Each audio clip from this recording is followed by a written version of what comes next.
We went to the Occupy Baltimore camp in the city's McKeldin Park. The camp was mostly quiet. Most of the protesters were sleeping after being up late the night before demonstrating. A few occupiers were up, working the media desk, posting to Facebook, or even playing video games. We spoke with Damian Nichols, his friend Samantha Cuff, and 21-year-old Army veteran Justin Carson, who was working on the movement's website.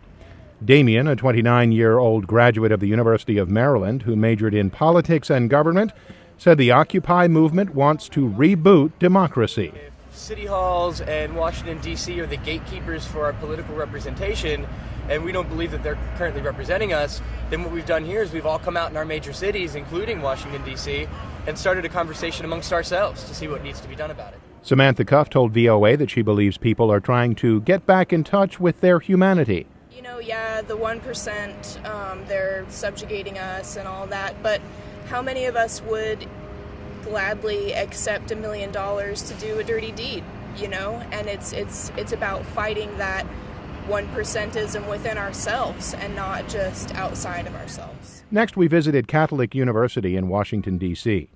Dr. Christopher Bourne of the School of Theology and Religious Studies told us that the Occupy movement is looking to change the basic values of American society. Economic disparity, sure. I mean, that would certainly appease some of the Occupy Wall Street members, but I think they want a general change in the way that Americans view America.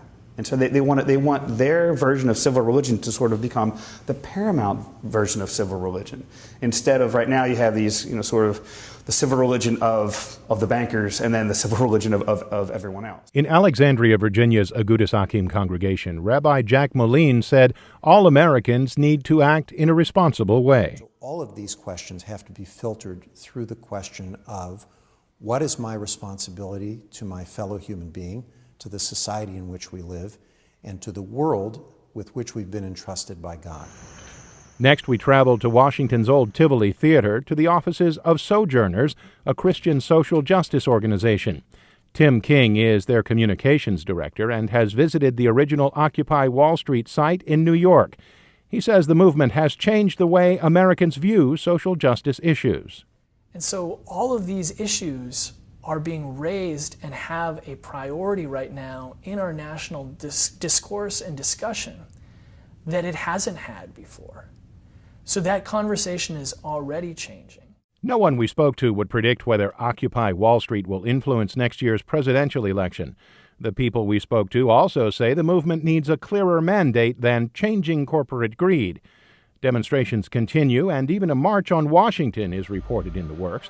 But it is an open question whether Occupy Wall Street will make lasting change in American values. I'm David Byrd, VOA News.